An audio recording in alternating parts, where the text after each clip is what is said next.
Hey guys, what's going on? Let's do a little trade review for today. I had a few paper trades and about 3 losers and 1 winner, which was also technically a loser. So we'll go over that. There's a lot of technical aspects I want to discuss here regarding options trading and just about how the market behaves around the open. So there's a lot of momentum around the opening hours of trading here.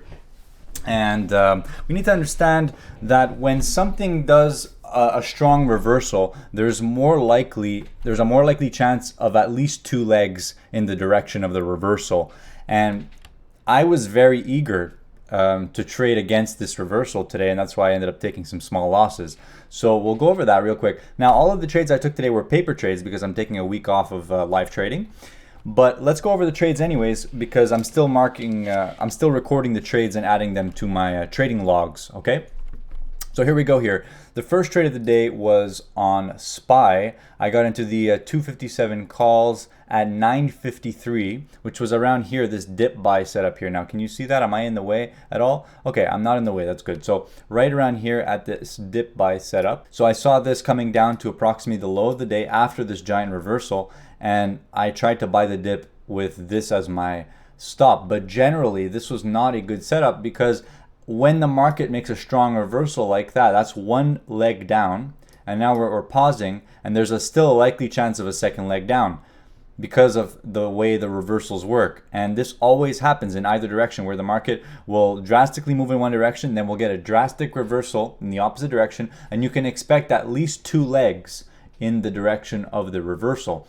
And as you can see here, the second leg was a little bit choppy, but it was still there. You can see first leg, little bit of a retrace, and then we went down for the second leg. And the second leg we paused, then went down, paused, went down, and then paused. You can see that was the choppy leg, the second leg, okay?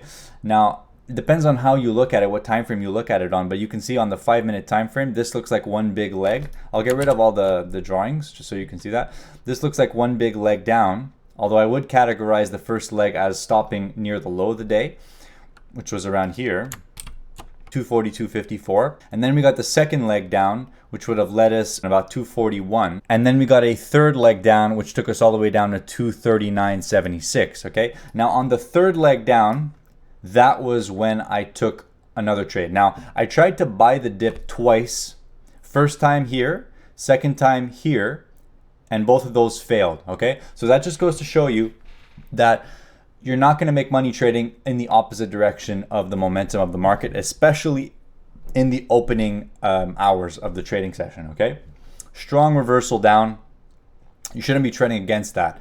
You can try to trade against it when we've seen 3 legs down at that point. And as you can see, after the third leg down, that was when the reversal happened. Now, I went long on the third reversal down, and I'll even show you here. 10:14 a.m., SPY bought 270 calls at 32, all right, at 10:14 a.m. Now I want to tell you something. It's that 10:14 a.m. is right here down near the lows. Can you see that? Right here, 10:14 a.m. After the third leg down and no failure, that's when I was in that trade. Now, do you want to know what those calls did by the time SPY got 2 points higher? Nothing. Do you know why? Because volatility dropped, and volatility was at the top here after the third leg down, and that's why buying calls as a dip buy trade is not good to do in this scenario, okay? So it would have been much better to sell a put credit spread or just sell a naked put or whatever it is that you do, but not buy calls, okay? You would have been better off buying shares or selling puts or selling put credit, but the calls did not make money on any of this. And that's a weird phenomenon about the market, okay? So even if you catch the move up, because volatility dropped, you lost money. So that's just how it works, all right? So that was the third trade of the day, and I realized, okay, well, next time you got to sell put credit instead. That's it, all right?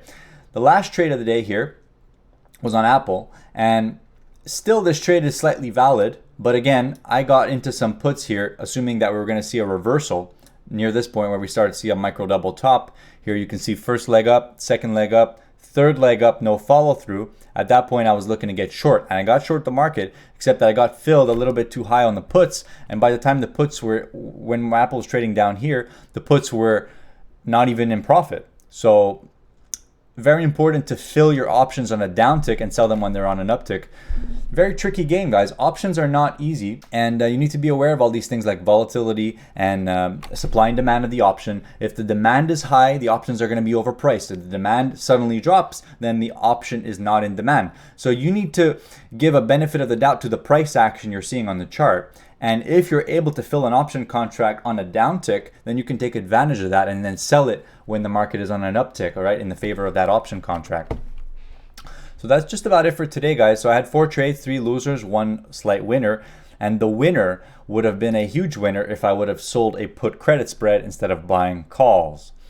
Again, because of volatility. So when am I going to learn, guys? These are things that you have to do over and over and over again until you learn it. And it just sometimes buying calls is actually a horrible trade, depending on where the market is located and depending on where volatility is. So remember that. Don't buy calls when volatility is at its highs of the day, okay? You want to be selling puts if you think a reversal is likely. All right, guys, so I wish you a great day and all the best. Take care. Manage your risk. Bye.